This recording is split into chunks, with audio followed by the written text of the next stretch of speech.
I know we need a little bit longer. We need a little bit longer. We just get started. That music rocks. Yeah, no, it's like, whoa, okay. Hey, welcome to episode number 131, Mastering Modern Selling. Tom Burton here. Are you a guest or a host? Well, today Whatever you need me to be. that's right. You can host and guest both. I So can. today Carson is our guest. And I think we have a really unique opportunity. We are going to dig in to your latest book, which came out late last year, October, I Yeah. think, somewhere around there. Late October. Yeah. Yeah. Right. That was intentional, Tom. I wanted it out before I turned 46. That was the goal I gave myself. And there was a reason why. We'll talk about that. And your birthday's in November, if I remember right, from November 1. That year prior, we had Mike Weinberg on the show for my birthday present and Leah Thompson. And we had Leah Thompson, right? Yes. Yeah. Never So I don't know if we did so well last year, but anyway, so it's a very unique book. But I think, well, before we start, I first of all want to thank again, Brandon's not with us today, but our friends at Fist Bump for all the production and sponsorship in this. They also have, from what I understand, on April 11th, an upcoming webinar with Mark Hunter that is a bit of a not miss. They're going to really dig into some pretty interesting stuff. So if you like compelling, interesting webinars, the one on the 11th with Mark Hunter, I don't know if we'll have the link in the comments, but I'm sure we can get it there so you can sign up and join the webinar on the 11th. All right. So again, thanks for Fist Bump for that. So, hey, Carson, I think what we should do, like we do with all of our other guests, in case somebody doesn't know, give us the 30-second, 45-second of who you are, what you do, and then we'll get into the book. Tom, what's funny is before we jumped in, when we were kind of in the green room, this is how it all began. This is how you and I first connected before the show and all of its iterations. It was just you and me talking online and doing a show. So it's kind of nostalgic to be back. We've come full circle. Yeah, exactly. Yeah. So I briefly, I consider myself a lifelong student of sales. I've been really fortunate. I've been in the call center, one call close environment, all the way to carrying a bag as an account executive. And I've been a sales leader for many, many years. I've written 5 books, including the recent The Show Must Go On and Salesman on Fire. Those are the 2 you see back here. And co-host of sales shows and just an enthusiast of everything sales. I work for Microsoft today. I've been here 11 years and currently lead a team that supports about 1,500 nonprofits in North America.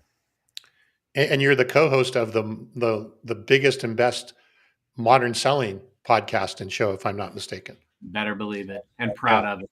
Yeah. All right. So the book, right? As I was saying, before, and no BS, I think this is the coolest and one of the most unique sales books I've read because it's like a handbook. I mean, there is like, if you need something or you need some inspiration or you need a strategy or you need a tactic, I think it's in here somewhere along the way. So take us through kind of what you were thinking with this book, kind of the format of it, why you decided on that format. And I'd love to hear some of the feedback you're getting from people that are, using the book, because it's not just something you read and put down and that's the end of it. No, thank you, Tom. It's one of those things. I think there's distinct parts of your career. In my 20s and early 30s, it was all about just chasing and climbing the ladder and learning and, just a rough, unpolished salesman. And then there was kind of a reinvention and finding ways to broaden my scope and my learning and get new experiences. And this current stage and the stage that, was really laid out in the book, it's, kind of what do you do when you've achieved a lot, but also, you have to continue bringing your best self every day. This one was kind of born out of the pandemic and where we have gone with the hybrid work world. People ask me all the time, like, how do you have time to write a book? You've got a family and full-time gig. I mean, it took almost 5 years to finish it, but I was intentional about it. And the reason that it's called The Show Must Go On is actually very much because of the song by Queen. If you look at the lyrics, inside my heart is breaking, my makeup may be flaking. I don't wear makeup, clearly. But the point in saying that is these experiences going through negotiation of big deals and the wins, the losses, the running on the hamster wheel, these things take their toll, and you just have to keep going. And especially when you have a lot of people that work for you, or I give speeches and I train in different countries and with different business groups within Microsoft and our partner ecosystem. I got to keep my wits about me, and it's not always easy. We're human beings at the end of the day, and so it's really about how do we keep going. But it's also my entire playbook, everything I've learned and experienced along the way. So I really left it all on the field with this one. Yeah, and just if somebody doesn't have the book, right? I don't know. I think there's maybe 40 chapters, 40 individual chapters, each of which that has its own topic or theme associated with it. And look, I do like the fact that the print is, or there's a lot of space between the paragraphs, but there is if it helps, I put it in front of the camera. There is a lot of good information in here, really dense information in here about these different topics that you pull. I didn't realize it was 5 years. That's a long time to be calling this information together. But what I wanted to do is hit on some of the chapters that I thought were the most interesting. And this is, again, just going to be a small subset of them. But if I'm not mistaken, is called How You Made $1 Billion on LinkedIn. Yeah. Landed over $1 billion from LinkedIn. Mm-hmm. I think that might be an interesting place to start. I always find that when I'm talking to salespeople, it helps if you start with a result, right? Because it kind of shows like, hey, maybe this person has some kind of clue as to what he's talking about. That wasn't always the case. I didn't always have the result. Years ago when I picked up what was known as social selling, now I think it's really just selling or modern selling. It wasn't, it was kind of an anomaly. It wasn't very commonplace or mainstream. I picked it up at a small consultant firm where, the senior partner said, hey, use LinkedIn to try to find ways to stay top of mind. And, I was going out and trying to set up executive meetings, and I realized these folks were out on LinkedIn. I just needed to try to send compelling messages to get meetings. When I started working at Microsoft 11 years ago, and in a couple of different roles, I kept hearing like, hey, we're stuck in IT and procurement, and we need to get very large transformative relationships, and we need to get to the executives and to the board. And so again, I'm like, well, these folks are out on LinkedIn. And I realized early on, Tom, that it really came down to a few things that I could control. The quality of my message, the quantity of my outreach, and then just the consistency by which I was prospecting over time. And in essence, over the last 12 years, I've created a replicable plug and play Moneyball sales prospecting process. And it is guaranteed to work. I mean, it's living proof. The whole playbook is in the book, and it's generated over $1 billion that never would have existed without leveraging LinkedIn to create the first meeting, to stay top of mind as a messaging mechanism, as customer signals when there was merger activity or a new executive. I'm reacting and responding to this intel in my sales navigator feed, and reaching out to these executives immediately, beating my competition to the punch. Don't get me wrong. LinkedIn isn't a silver bullet. Nothing is. Just because I got into the room doesn't mean that they just fall over and hand you a PO.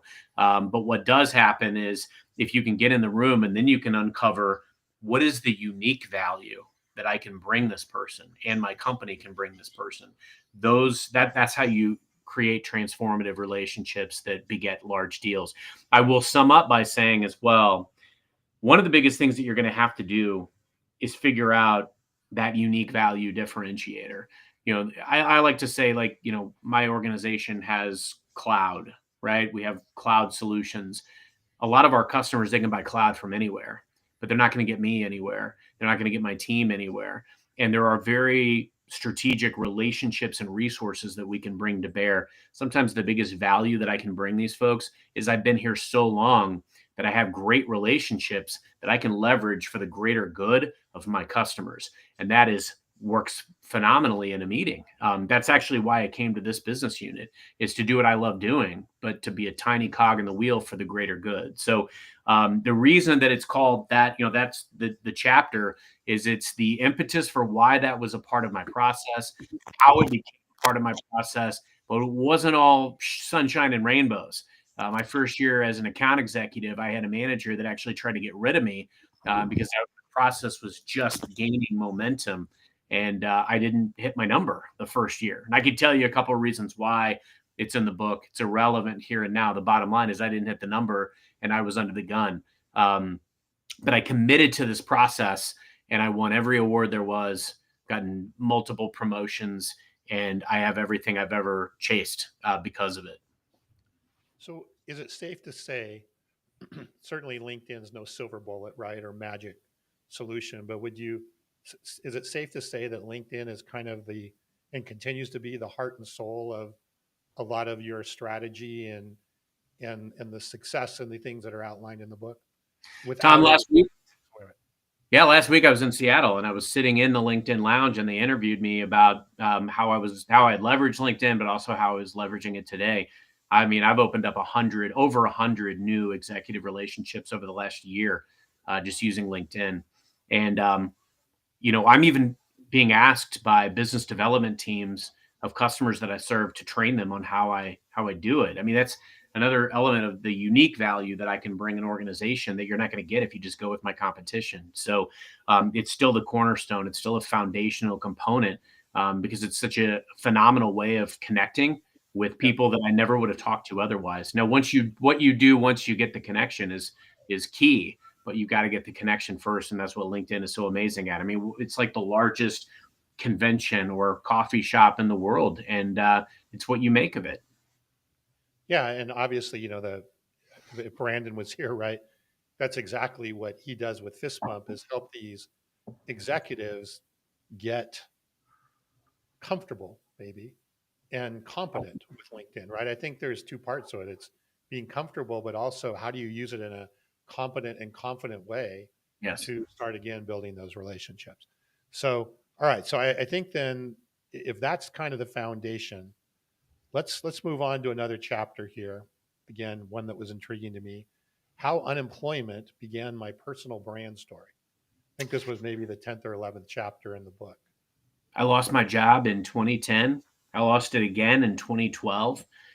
Throughout that time, I applied to over 1,600 jobs, and I got one. And it only happened, in hindsight, it turns out that because I had written a book, and that's what made my resume stand out. It got me in the room to be one of 30 that were interviewed. And once I'm in the room, I earned the role, but getting there was half the battle. I thought, because of very successful sales director experience, that I was going to be able to just take my resume anywhere and walk in the door and make something close to what I was making before. And I was dead wrong. I had no network. And as I've learned in the intervening years, your network is your net worth. How you react and rely on others and also give to that community is so key. You've got to make investments in your network. But also when you're in need, you need to call a lifeline. And so having that is so valuable. It's fascinating because I went from, not even being able to get a whiff on my resume to, years in the last several where I've gotten multiple, very aggressive recruitments, multiple offers and things of that stature. I've stayed put for a lot of very personal reasons. And for me, Tom, it's always come down to the people, gravitating and aligning with the people that you want to work with and for, and working for an important mission. But that's how it started my journey, because I realized I had no network. That's also when I started understanding, because of writing the book, my publisher, they didn't do much for me, but they told me, like, hey, you need to go out on all these social platforms. Yeah. And so I did, started really betting big on LinkedIn and Twitter. And over the years, I've developed over 300,000 followers on these platforms, which has been incredible. I mean, it's been very serendipitous as well, because when there was an an engagements platform that Microsoft ran a few years ago. I was curating and sharing content, and I was generating more impressions than anybody else in the company. And so I was number one on this global scoreboard. And so people all over the world were reaching out like, who are you? How are you doing this? And it was because of that following. So I go back to that episode that we did with Anthony and Areno when you talk about like, even gratitude journaling and thinking about like great things that are happening in your life and why they're happening.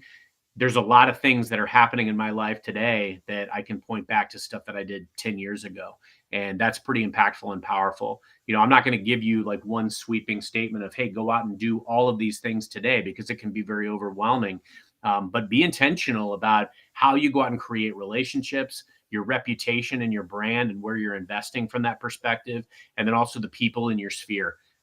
It's vital that you're surrounding yourself with people that are going to level you up. And I learned all of that the hard way. It's interesting. What I hear you saying is when you had a hard time getting that job, or you said you had 1,600, um, I guess 1,600 applications that you did, Yeah. which seems mind boggling. It sounds to me like it was a bit of a wake up call that this this challenge, the reason it was so challenging, is because your network didn't wasn't the level that you needed it to be. And I can equate that, I think, to sales, right? If you're out trying to, especially if you're in a new company or you're launching a new product and you're trying to go out and build that pipeline and with real qualified prospects, right? Which you wanted to go find a pipeline of real qualified candidates for employment, that relationship network becomes literally invaluable.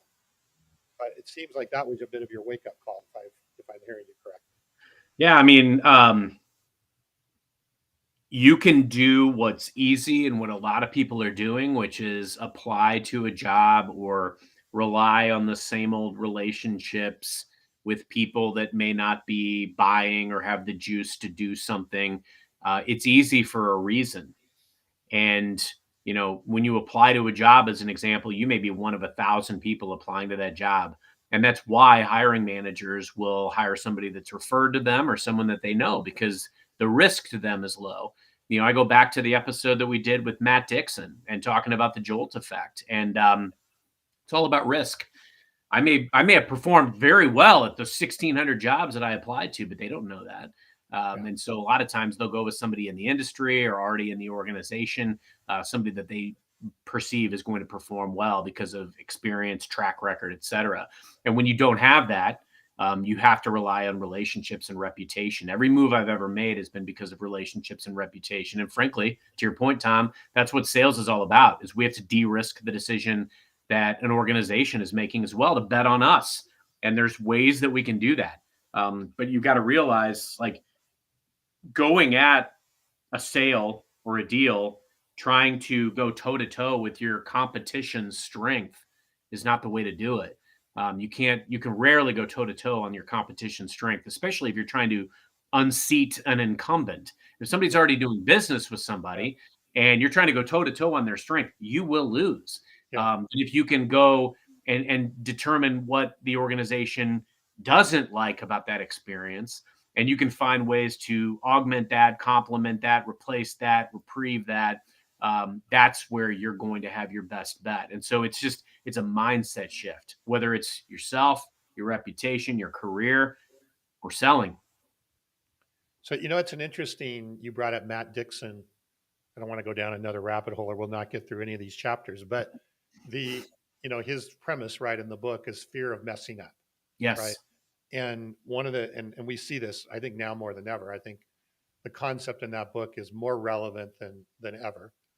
And so then therefore, what are your buyers doing? They're looking for ways to de-risk the decision so they minimize that risk of messing up. And having somebody they're working with that they have the social proof of the network, they see others that they're connected with or whatever, that very much directly or indirectly reduces the perceived risk and the fear of messing up.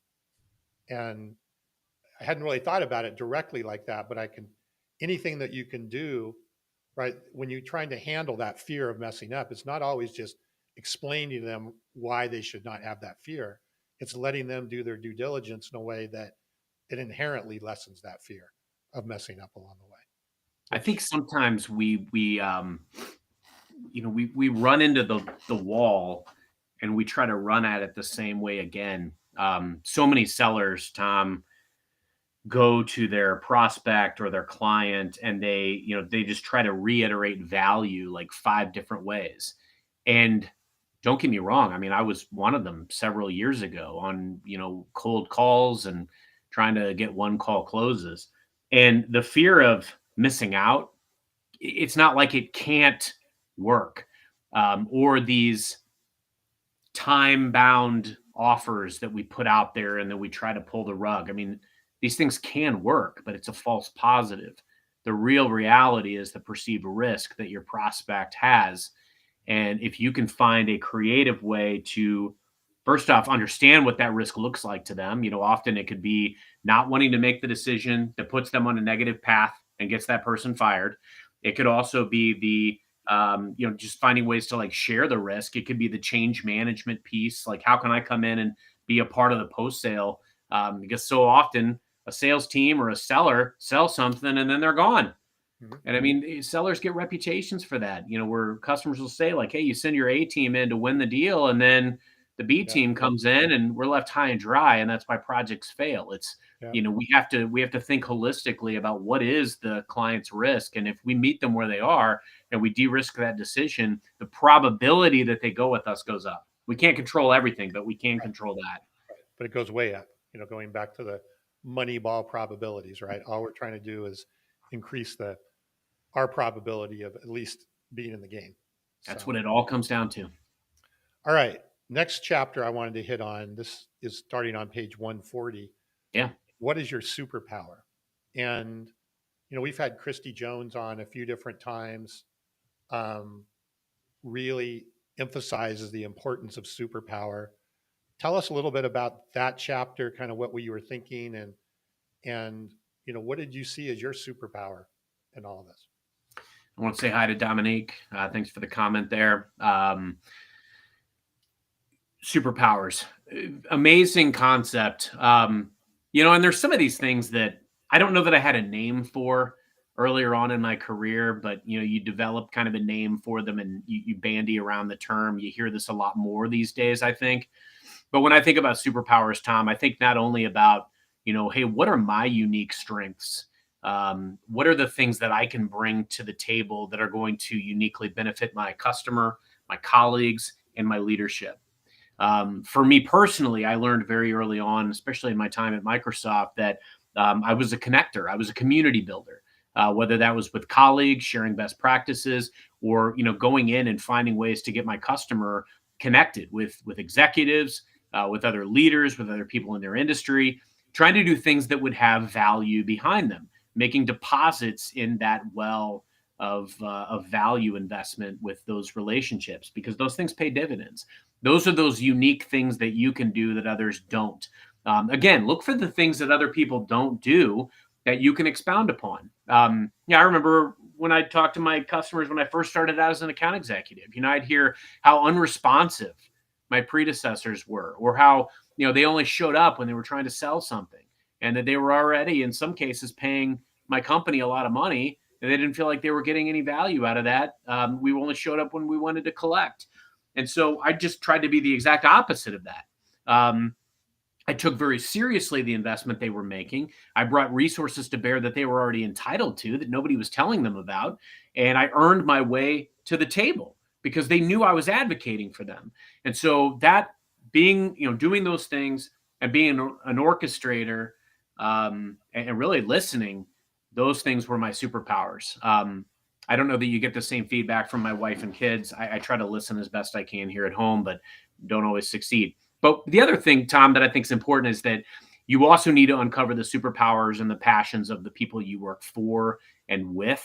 You need to understand the, what are the problems you're trying to solve. A long time ago, I became a problem eliminator, which I borrow from the James Bond movie, License to Kill. Bond says that in the 1989 film. He's a problem eliminator. And I love that because I think about when my leadership would say, hey, our biggest problem is we don't have these relationships with the board and the CEO and the CFO.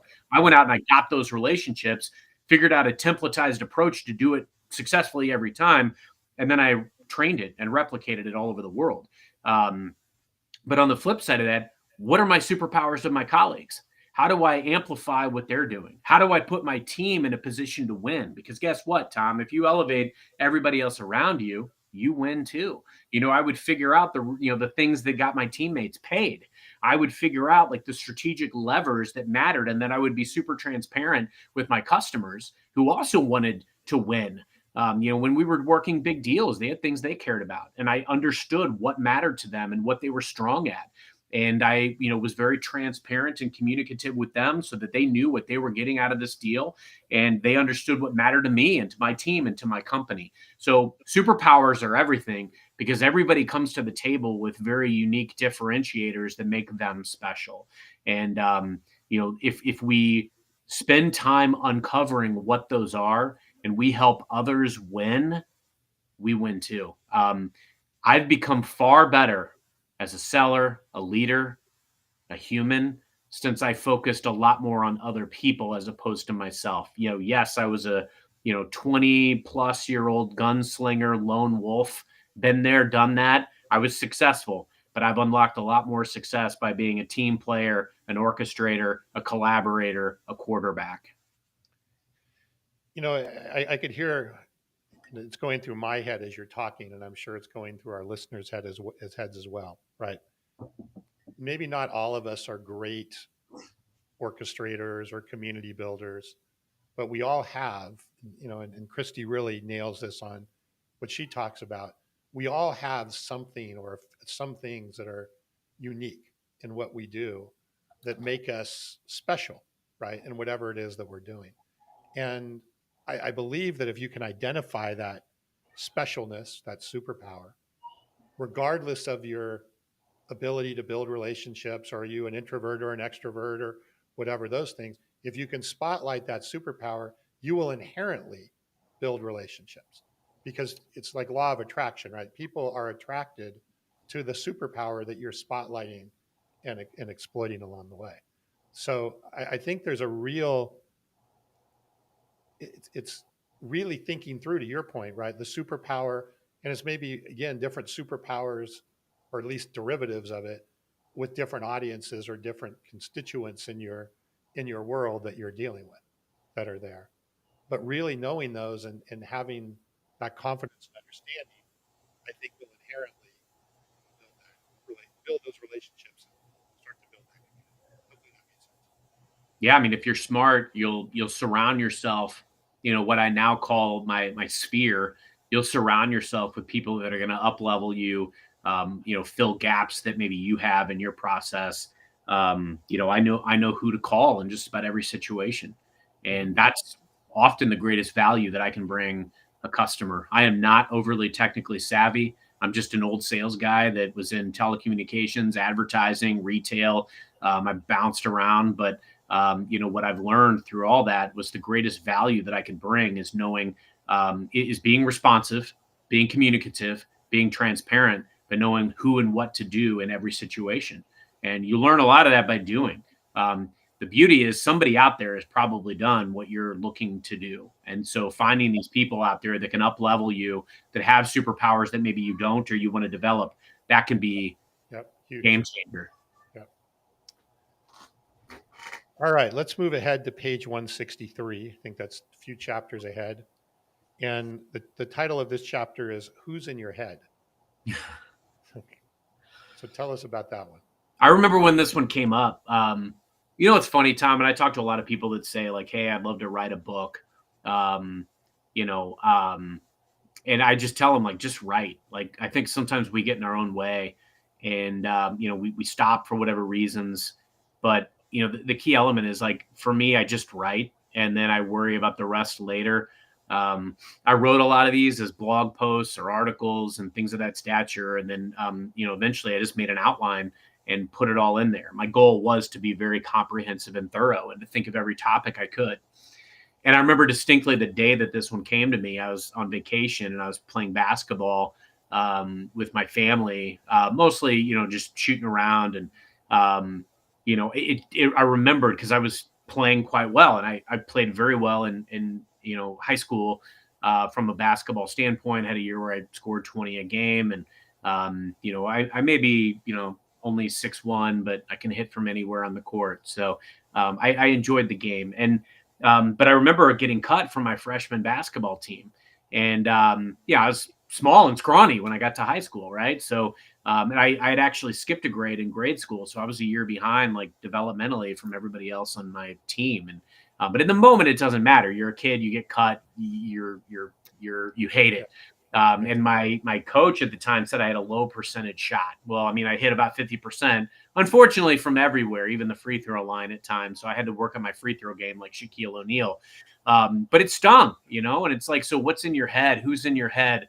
I remembered that coach and him saying that I had a low percentage shot. And so I worked on my shot. And, the next year I was just draining from everywhere there was. I thought about, there's this movie about Vince Papale, who was he played for the Eagles, and I think you can find it on Netflix, but it's called Invincible. And he kept this letter that his ex-wife, wrote him about how she was leaving him and how, what a loser he was. And of course, that was before he made it. I keep an old appraisal that a manager who tried to get rid of me wrote once, and you use it as fuel and motivation. So when you think about who's in your head, you think about, like, what are those voices, those people that said you can't do it, can't be done, you're not good at this, you're not going to make it. That for me has always been fuel. There is no knockdown punch that has yet taken me out to the point where I don't get back up. And that has been resilience has been a defining element of my career. I mean, I've had things that have happened to me in my life and career that would flatten other people, and I just keep going. And again, that fuels back to the show must go on. We have to keep going. I've gotten, debilitating, crippling news, literally sitting in this chair, from somebody right outside this door, and I've turned right around and jumped on a call because I had to. And the show must go on. But these voices in your head, they're fuel. I love being told I can't do something, or that something is impossible, or it's never been done, because I feel like Barney Stinson in How I Met Your Mother, challenge accepted. You're doing great with the TV and I movie know. I references feel today. I feel primed. You're in the I'm zone. in. You're in the zone. So I'll share basketball stories with you separately, but why? So I got cut from my junior varsity team, and it was very. I have to admit, at the time, it was like I wanted to go switch sports. Right at first, that was my first inclination. Screw it, I'll go, because I was also on the golf team, so I I'll just played go golf focus on too. Yeah. golf. And I want to play basketball. And but then it was like, after I got over the pity me and poor me, it was like, okay. And that you don't always have to use it as a way, I guess, to revenge or whatever. But I do think if you use those voices to say, because there was truth, there was truth in the reason why I got cut, right? It wasn't like the guy just didn't like me. There were things that I had to improve. So go improve them, right? And I think that's, what I hear you say is it may also be motivational, right? It's like George says, use that energy as motivation, as he puts in here, which I think is great. But I also think there's and a lot of truth too, in some cases, but in some cases, there's some that you can build on No doubt and learn about from it. as well. So Sometimes that feedback can be biting and it can sting. And there's probably a kernel of truth even in the harshest feedback that you disagree with. I think that is important to realize. all right. So I think this one's a little bit. It's a couple chapters ahead. And the chapter is fear in sales. The The greatest greatest fear in sales. it's failure, Tom. Um, no, I remember this one because I had done a poll, and the nice thing about having a lot of followers is you can run a poll and get some decent data, right? And I remember running a poll about fear.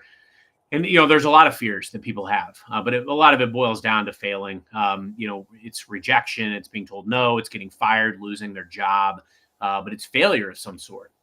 And that can keep people from living to their potential, doing the things that they know or believe to be the right thing.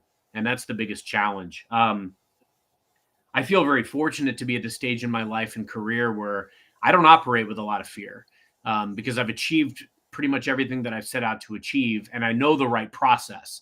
So even when things are chaotic all around me, I can put one foot in front of the other. But that's easier said than done, especially if you're starting out in your career. Maybe you haven't proven yourself, or you've got a manager who maybe hasn't been trained on how to be a great manager either. I mean, there's a lot of variables and factors. Um, I remember when I was starting out in sales, and there was a very strict call flow script process. And if you didn't follow it to a T, and they happened to listen to the recording of you, you could be written up. I had that happen to me, and I was the top seller in the office. I started going back and I followed their script, and my sales plummeted, and they removed the plan. But that's not common. So I think you've got to make sure that. And when I ran a call center years ago, I had a lot of people that would, by default, go to the lowest common denominator just to get a sale. They wouldn't sell in value. They wouldn't do any kind of needs analysis. They would just jump right in for this $39 a month package, this advertising program, just to get on the sales board and quote unquote, maybe get their manager off their back. But you couldn't sell those all month long and hit your number. It wasn't possible. But they would do it anyway because they thought, volume of sale, I'm going to get my manager off my back today. And I think we've got to be very careful when it comes to thinking about like all the definitions of failure in sales. I mean, these things can be very crushing, whether it's in the grand scheme of things. You've got a mortgage, you've got a family, you lose your job. That is terrifying. And we will absolutely do things sometimes to stay off the radar, not push back, maybe not push a deal to the limit because we're afraid of rocking the boat.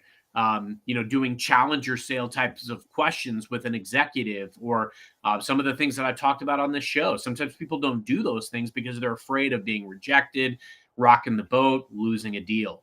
But at the end of the day, failure is the biggest fear of any salesperson. It is, they don't want to be rejected, or even if they have a thicker skin for, hearing no, losing their job, or massive shift in their organization. We see layoffs happening.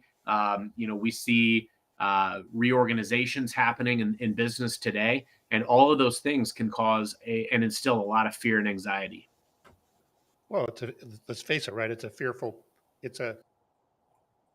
That is measured, and maybe the only profession that's measured entirely by performance, right? Maybe other than a professional athlete, that's, what's your batting average, or how many points are you scoring per game?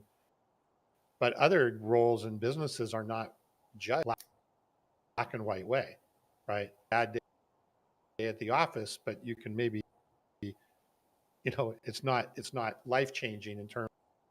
And sales is a little bit of a situation. So you inherit that fear that you may not have in another job. Well, and eventually you're going to reach a point where, how high can you go? I talk to top performers, and sometimes their biggest fear is, I'm going to keep crushing this number, but eventually this quota is going to crush me, because the expectation keeps rising. Which also begets another key point is, sometimes you've got to be very strategic in your career and make moves. My best year on paper ever, won the biggest award in the company. I made a very strategic move, and I didn't have to be around for the next year when that territory hit 57%. I was in another role, another business, thriving. It's like a pendulum. And, there's going to be a lot of ups and downs in the business. And so navigating that can sometimes be very, very challenging. What I hear you say is, be aware. Are you setting yourself up for failure? Situation you have, yes, and still fail, right? Hate upon the situation that exists. I mean, if you run into a situation where you can avoid some of it, or you can proactively head it off at the pass, there is some value there. want to jump ahead, and then I'm going to go back. So I'm going to jump ahead to accelerate sales cycle timeline. One of the biggest questions I hear all the time. Things are problems, right? Sales timelines are getting elongated. There's more people in the process, especially for B2B. You know, FOMO or fear of messing up, all of those things, elongate cycles. Tell us, how do we accelerate? This is from Yeah. Man, you said we're going to go forward and then we're going to go back. It reminded me of Back to the Future Part 2. That's the one Brandon was not in, by the way. When I think about this, Tom, we know he may have he been might in have. it. He just hasn't That's told us true. yet. He was in the 50s, we know, so he might have been in one of those back scenes. When I think about this, and I get questions about this one all the time, and it's very similar to like when you hear the old question, like, "Hey, how do I overcome this objection or that objection?" It starts at the beginning. It doesn't go right up to like, "Hey, why does this timeline keep slipping?" There's so many things that you can do from the get-go to make sure that you're on the same path and aligned with your customer and any other vendors or variables that exist. The first thing that I think is critical to do is make sure you're talking to the right stakeholders and that you understand the priorities. Furthermore, there's got to be that strategic mapping of, hey, we're going to go down this path together. These are our top priorities. These are the key stakeholders on both sides. These are the timelines, and this is the outcome. Because here's what you're going to run into is, let's say a timeline, a milestone is in risk of slipping. You're going to need to be able to call that out, and there needs to be mutual accountability established in the relationship. You've got to be able to go to the other executive and call out and say, hey, this milestone's coming up. You indicated to me very early on that this project is critical because of the outcome that you're trying to deliver. My fear is if we miss this milestone, that will not happen. So have our priorities shifted? Should I deprioritize this? I've allocated resources and people to prioritize this and get it done. But if you're telling me it's not a priority anymore, let me know so that we know to back off. And often you can leverage these types of things to get people to like either say like, oh yeah, sorry, that is still a priority. You're using their words and their concepts and their outcomes, their project to rekindle the dialogue around that one particular milestone, but also respectfully stress why it's so important to you. There's other things that you can do as far as, incentivizing milestones to potentially move up. One thing that I've really seen work very well in very strategic partnerships is creating kind of a living document between the two organizations. I mean, you can create it anywhere now that you can do shared documents with PowerPoint, it could be Excel, it could be OneNote, whatever it is. Yes, those are all Microsoft tools. Obviously, I work there. I'm not trying to sell you anything. But my point in saying all that is having that transparency and that mutual accountability where you're both looking at these priorities can be exceptionally helpful because, and I often recommend sales teams take a first pass at constructing this document and sending it across the bow and saying, look, I may make some mistakes here or some assumptions, like who's going to own this from your side.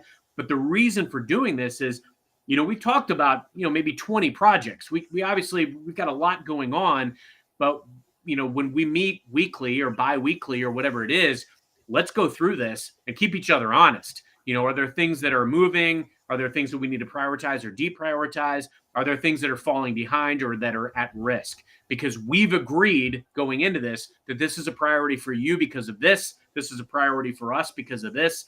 And these are the milestones that need to happen between now and, the project going live. That we deem to be mission critical. And so those types of things can really help you accelerate timelines, keep timelines intact, but accelerating timelines, even if you anticipate, we operate off of a fiscal year. A lot of organizations operate on, quarterly and different finite timelines that they need to get deals done. So being able to go to those organizations and share with them, hey, our quarterly performance matters. We have a vested interest to get this done by the end of the quarter. Is there anything that we could do to accelerate this?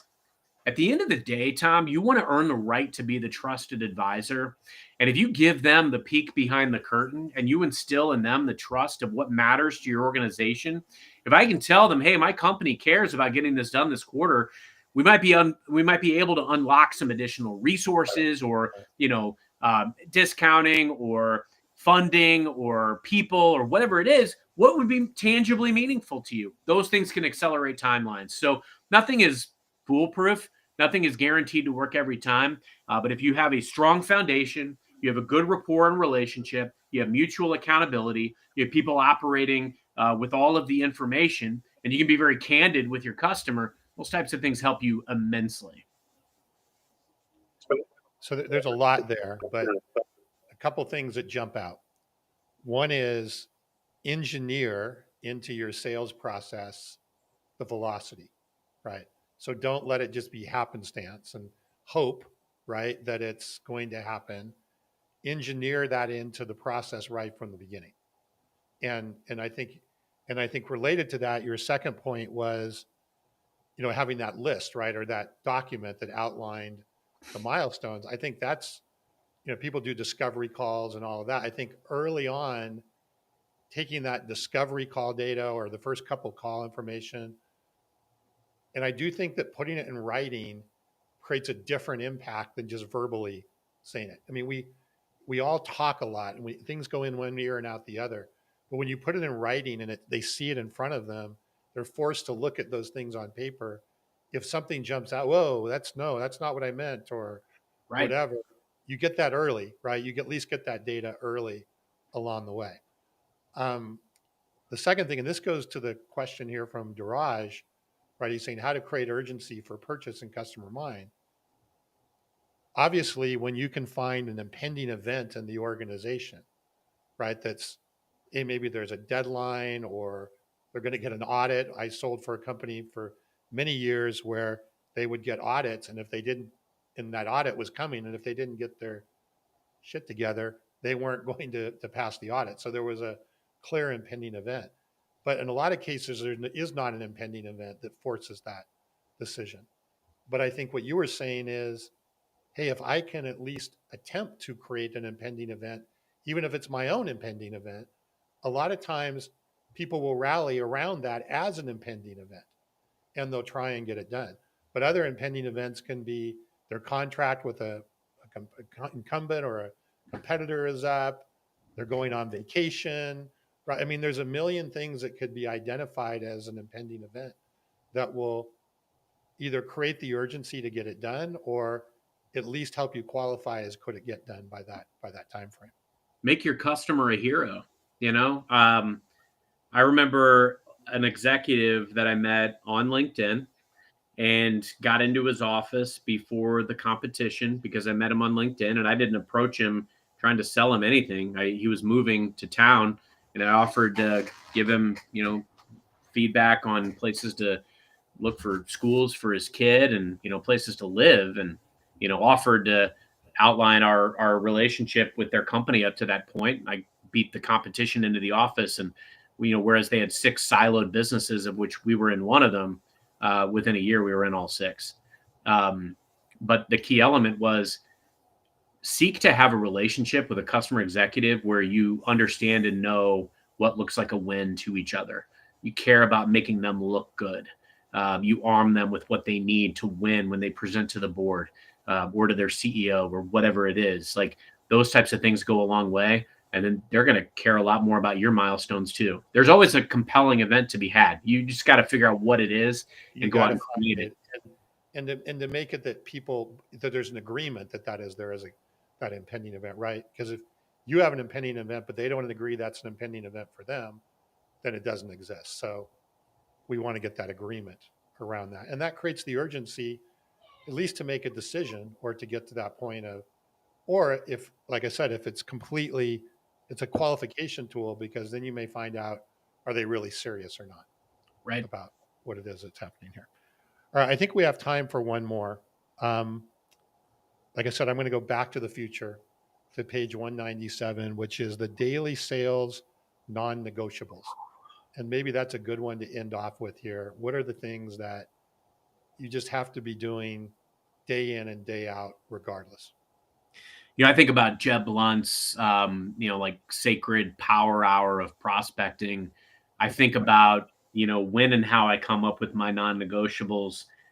We all get pulled in a lot of different directions. And sometimes when you start your day, you're like, where do I start? There is a brief period of calm and clarity in my home, and it usually happens at about 5 a.m. when everybody's still asleep. Right. So that's when I'm, going to the gym and often that's where I get my best ideas. You get a chance to peek at your schedule for the day. First off, if stuff's on your calendar and you've got a crazy day, and it's not mission critical and it can punt, you need to punt it. You also need to be intentional about scheduling time for yourself and the fundamentals and the habits, the muscle that you need. Like whether even if it's like to just have a lunch with your significant other or your kid, like you have to have those breaks carved out in the day. But when I think about daily non-negotiables, I think about going down my list. Could be my pipeline, could be my prospects. What are the steps that I need to take today to make today a success?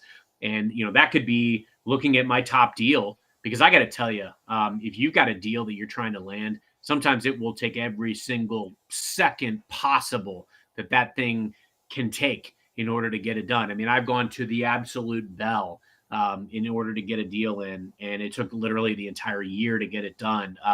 These things will tend to expand. And so I highly recommend that if you've got something you want to achieve in a time frame, go down that list every single day. And ask yourself, is there something that I need to do or can do or could do or should do on this deal or with this relationship today? Do I call a customer? Do I ping a partner? Do I, check on the, internal selling? Like, my gosh, sometimes the most important and most challenging selling we do is internal. Selling internal stakeholders to care about our customer and our deal, and to unlock resources that we can pass along. And these things have timelines, and they take time. And so everything we do can take an investment of time. And so I think about being very intentional about my day. I apply what I like to call ruthless discipline to my schedule. I got that from Megan Reed, who I interviewed on a podcast a couple of years ago. And just looking at your day and saying, does this all make sense? Is this, aligned with my goals and what I need to get done today? And then I check these things off throughout the day. You're going to get pulled in a lot of different directions. You're going to have some of the minutia and the, updating your CRM and, doing call downs and, asked by leadership to do X, Y, Z. All these things are going to happen. You've got to find time to get done your non-negotiables. And often those are the things that I do before I get sucked into the Teams instant messages and the email and all that jazz, is I focus on my daily non-negotiables so that at least at the end of the day, I can look back and say, I can call it a win. Well, and hey, I'm going to promote Microsoft, right? We all have our to-do list. I have Microsoft To-Do here that I print out on my, if you put those daily negotiables up at the top or non-negotiables up at the top, right? At least they're showing up in your face day in and day out, whether you printed it like I did or it's on your computer. I think that's a really, because it is very easy to get sucked into everything that's happening and you get away from, as you said, the daily non-negotiables that we usually will pay off much farther down the road. All right. Well, God, there's about, I don't know, 39 more chapters or so that we didn't cover today. Maybe we need to make this like a 14-part episode or a series or whatever. But hopefully, I think the people that are listening get an idea of some of the content that's in your book, Carson, and kind of I guess the spirit of which it was written and put together. Yeah. And there's just a lot of really good practical, maybe even be an understatement, practical application pieces in here. So if you don't have the book, I highly recommend you get it. It's on Amazon. I'm sure, I know it's on Amazon because I bought it on Amazon. So, or anywhere else you can get a book and check it out. And yeah, I think we will do a part 2 at some point here when we have another. Anytime, my friend. I'm very grateful. I'm appreciative, to even be at the stage and the point where I could write something this comprehensive about sales and my experience, leadership, failure. What got you to this level won't get you to the next level finding mentors, finding sponsors, taking your career by the reins. I've learned a lot, man. I've been really fortunate and blessed, and it's all in the book. And that is, I left it all on the field with this one. I get asked a lot too about the audiobook. I'm actually in the process of recording it now. It'll be out this year. Because look, I'm cognizant, like, for my competition, my entire playbook is here. Come and get me. But I know that not everybody can sit down and read a 300+ page book. But there's a lot of material, and I'm an open book. I'm more than happy to share because I do it for love of the game, Tom. Sales have been super, super good to me. I met my wife in sales, and I have everything I've ever wanted. And if anything, I want to give back to the sales ecosystem that has been so good to me. I think your next book is for the love of the game. Actually, my next one is going to be called A Salesman Looks at 50. I gave myself a few years to write that. Okay. Well, that's come and gone for me. So I won't say which one I'm looking at, but all right. Well, thanks everybody. Great comments, great questions. Thank you, Carson. This has been a great episode. There's some really good snippets in here. And you'll be back next week as a host, I believe.